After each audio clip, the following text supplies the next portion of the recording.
मैं हूँ आपका दोस्त अजय और आप सुन रहे हैं श्री पुष्कर राज ठाकुर जी के द्वारा लिखी हुई किताब जिसका शीर्षक है आखिरी किताब जो आपकी ज़िंदगी बदल देगा। Fourth chapter. हम फोर्थ चैप्टर स्टार्ट करने जा रहे हैं जिसका टाइटल है सुबह के समय रिफ्रेश कैसे उठें। फ्रेंड्स, पहले सेक्टर में हमने कंटिन्यूस अपलिफ्टिंग थॉट्स के बारे में पढ़ा। ऐसे थॉट्स जो लगातार आपको आगे बढ़ने के लिए मोटिवेट करेंगे। अब हम नए डोमेन की शुरुआत करने वाले हैं जिसका नाम है 5 मॉर्निंग रिचुअल्स जो आपको अडॉप्ट करने हैं। और उनमें से पहला है कि आप सुबह जल्दी कैसे उठें और आपके अंदर फुर्ती भी हो। मैंने देखा है कि लोग जब सुबह उठते हैं तो आलस से भरे होते हैं और थके हुए होते हैं, फिर चाहे वो 10 घंटे ही क्यों ना सोए हों, वो अपने बॉडी में वो एनर्जी फील नहीं करते। तो ऐसा क्यों होता है? तो आज इस फैक्टर में यही सीखेंगे कि सुबह जल्दी कैसे उठ सकते हैं और फ्रेश फील कैसे कर सकते हैं। कई लोग सुबह देर से उठते हैं और सुबह के समय को गवा देते हैं। सुबह का समय हमेशा ही बहुत ही महत्वपूर्ण होता है और मैं इसे गोल्डन टाइम कहता हूँ। ये टाइम सुबह 4 से 6 बजे के बीच का होता है। तो सवाल ये नहीं है कि सुबह कितनी जल्दी उठें, बल्कि सवाल ये है कि सुबह किस समय उठें। मैं सुबह 4 बजे उठता हूँ। शुरू में मुझे लगता था कि सुबह 4 बजे सोकर उठना मेरे लिए मुश्किल है, लेकिन मेरी डिक्शनरी में मुश्किल शब्द अब है ही नहीं और मैं आसानी से सुबह 4 बजे उठ सकता हूँ, क्योंकि हम सभी को पता है कि हमें हर दिन 6 से 8 घंटे की नींद लेनी ही चाहिए। तो अगर मुझे सुबह 4 बजे उठना है तो मुझे रात में 10 बजे सो जाना चाहिए। अगर मैं देरी से सोकर सुबह जल्दी उठने की कोशिश करूँगा तो मेरा माइंड मुझे बोलेगा कि मुझे पूरी नींद नहीं मिली है और वो उतना फ्रेश नहीं फील करेगा जितना उसे करना चाहिए। तो सुबह जल्दी और फ्रेश उठने के लिए आपको अपने सोने का एक शेड्यूल बनाना पड़ेगा और इस बात का भी आपको सुबह कितने बजे उठना चाहते हैं। ज़्यादातर लोग सुबह 8 बजे उठते हैं और जिस गोल्डन टाइम पीरियड की मैं बात कर रहा था वो सुबह 5 से 8 के बीच में है। ये जो जादुई 3 घंटे हैं कि अगर लोग इनका सही इस्तेमाल कर लें तो वो वर्ल्ड के टॉप 1% लोगों में शामिल हो जाएंगे।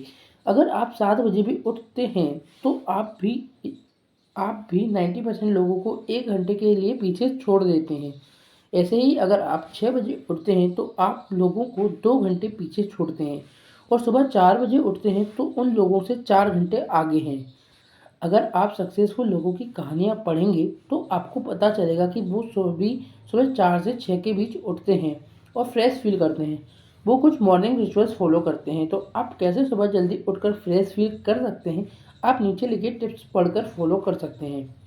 फर्स्ट है सोने की तैयारी करें।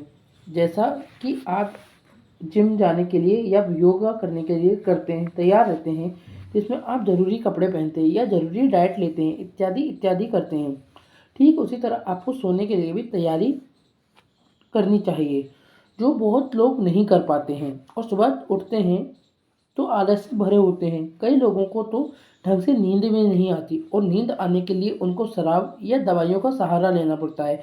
क्या वो लोग सुबह रिफ्रेश दिखते हैं? बिल्कुल भी नहीं। तो आप अच्छी नींद लेने के लिए तैयारी कैसे करेंगे?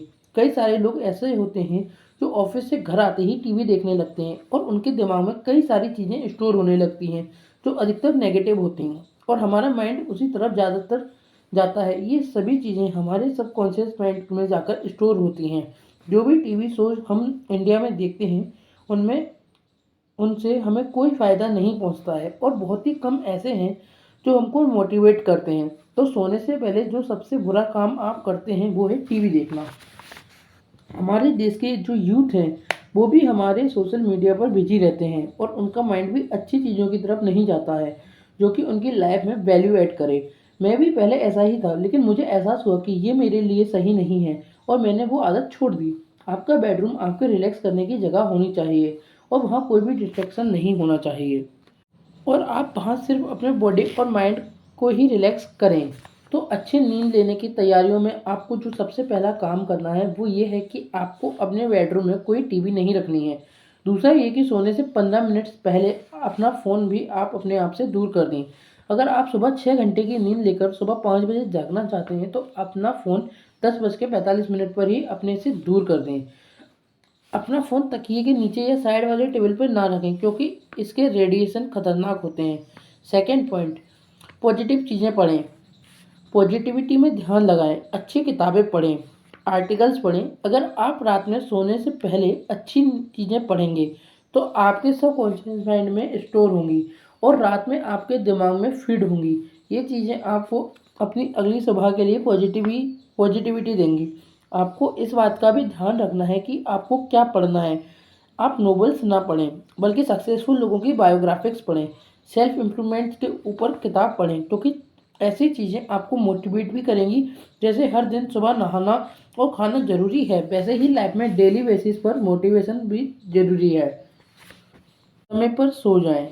अगर मुझे एक बहुत ही ज़रूरी फैमिली फंक्शन अटेंड करना है तो मैं रात के 8 बजे जाकर 9 बजे तक वापस आ जाऊंगा और 9:30 बजे तक सो जाऊंगा क्योंकि मुझे सुबह जल्दी उठना है। अगर मैंने अपनी ये आदत एक बार तोड़ दी तो मैं सुबह फ्रेश माइंड से नहीं उठ पाऊंगा और मैं इसके साथ में कोई समझौता नहीं कर सकता।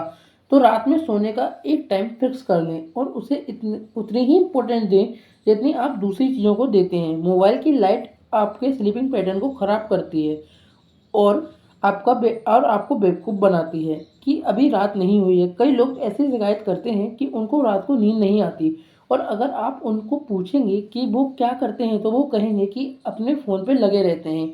तो आप ही बताओ कि जब आपको समझ ही नहीं आएगा कि अब सोना है तो आप कैसे सोएंगे।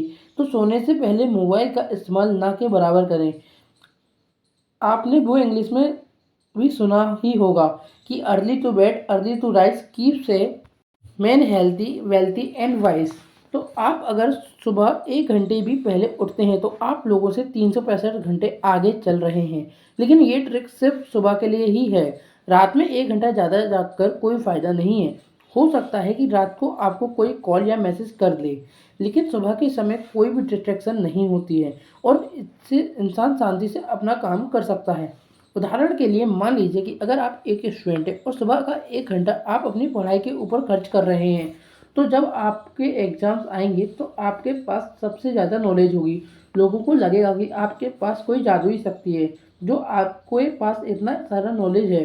तो आप गर्व के साथ कह सकते हैं कि हाँ बिल्कुल, क्योंकि मैंने सफल ज़िंदगी के लिए आखिरी किताब पढ़ी है। इस स्ट्रेटजी को आप लाइफ के हर फील्ड में अपना सकते हैं जहाँ आप जो चाहें वो कर सकते हैं। और सोचिए कि अगर आप इस टाइम पीरियड को 3 गुना कर दें तो क्या होगा। सोचना क्या है, बेशक आप बहुत ही आगे निकल जाएंगे। थर्ड पॉइंट, पॉजिटिव सोचें और लिखें। जब आप हमेशा अच्छा सोचेंगे तो आपके साथ अच्छा होगा और आप चीज़ों को एंजॉय कर पाएंगे और ये आपको ब्लेसिंग्स जैसी लगेंगी। आपने पूरे दिन में जो भी अच्छी चीज़ें करी उसके बारे में सोचें। वो कुछ भी हो सकती हैं, जैसे आपने किसी की मदद की हो, पढ़ाई की हो या फिर कुछ और। सोने जाने से पहले इसे लिख लें। ऐसा करने से आपके शरीर में पॉजिटिव हार्मोन्स रिलीज होंगे जिनकी वजह से आपके ब्लड में डोपामाइन रिलीज होगा और आप सुबह एकदम फ्रेश माइंड से सोकर उठेंगे। जो कुछ भी आप पूरे दिन में कर रहे हैं आप उसे कहीं नोट कर लें। आप तारीख के हिसाब से भी नोट्स बना सकते हैं और फिर उसे रेफर कर सकते हैं। ऐसा करने से आपको मोटिवेशन मिलता रहेगा और आप अपनी ज़िंदगी को बेहतर बनाते रहेंगे। लेकिन इन सब के साथ आपको खुद को अपने अच्छे कर्मों के लिए एप्रिशिएट करना है। आपको एक ऐसा इंसान बनना है जिसके ऊपर हर कोई प्राउड फील कर सके। फोर्थ पॉइंट, बिना आलस किए अपने बेड से नीचे उतरें। हमने पहले भी बात की हुई है कि सोने जाने से पहले अपना फ़ोन खुद से दूर रखें। अलार्म क्लॉक में अलार्म लगाएं और उसे अपने पास रखें। जैसे कि सुबह का अलार्म बजे तुरंत ही बिना आलस किए उठ जाएं। अलार्म को स्नूज़ पर ना रखें और एक बार आप उठ गए तो दोबारा ना सोएं। आप इस आदत को रोज़ अपनाएं। आप तुरंत उठते ही एनर्जेटिक नहीं फील करेंगे लेकिन धीरे धीरे आपको अच्छा लगेगा और धीरे धीरे ये आपकी आदत बन जाएगी। अपने स्लीपिंग टाइम को एडजस्ट करके अपना बॉडी साइकिल चेंज कर सकते हैं। आप अगर जल्दी सोएंगे तो आप ज़्यादा नींद भी ले सकेंगे। फिफ्थ पॉइंट, एक्सरसाइज करें। आप सुबह जल्दी उठकर एक्सरसाइज कर सकते हैं। एक्सरसाइज करने के लिए आप बाहर भी जा सकते हैं या फिर अपने बेडरूम में भी कर सकते हैं। बाहर जाकर आप जॉगिंग कर सकते हैं या फिर घर में ही वर्कआउट कर सकते हैं। जब मैं सुबह उठता हूँ तो पहले 10 मिनट के अंदर जाकर नहाता हूँ क्योंकि जब ठंडा ठंडा पानी आपकी बॉडी पर पड़ता है तो आपकी बॉडी एक्टिव हो जाती है। इसके बाद मैं एक्सरसाइज करता हूँ, योगा करता हूँ और मेडिटेशन भी करता हूँ। और दिन की शुरुआत करने के लिए स्ट्रेचर सबसे बढ़िया चीज़ है। हमारे कल्चर में या यूँ कहें कि हमारी संस्कृति में मेडिटेशन की बहुत इम्पोर्टेंस है। लेकिन जैसे-जैसे ही हम मॉडर्न जनरेशन की तरफ बढ़ते जा रहे हैं, हम मेडिटेशन से दूर होते जा रहे हैं। मेडिटेशन का हमारे ऊपर बहुत ही पॉजिटिव असर पड़ता है। मेडिटेशन के बारे में हम और बातें अगले अध्याय में पढ़ेंगे। जो भी पॉइंट मैंने आपको बताए हैं, उनमें से पहले 4 आपको सोने से पहले फॉलो करने हैं और बाकी के 2 सुबह उठने के बाद। आप अगर टिप्स फॉलो करके एक फ्रेश और अच्छी दिन की शुरुआत कर सकते हैं। एक चीज़ जो लोग अक्सर सुबह उठते ही करते हैं, वो है चाय पीना। सुबह को दूध वाली चाय नुकसान पहुंचाती है और आपके नर्वस सिस्टम को डैमेज करती है। हो सके तो सुबह उठकर हल्का सा गर्म पानी पिएं या फिर ग्रीन टी लें। ऐसा करने से आप एनर्जेटिक फील करेंगे, जो आपको नॉर्मल टी या कॉफ़ी नहीं देगी।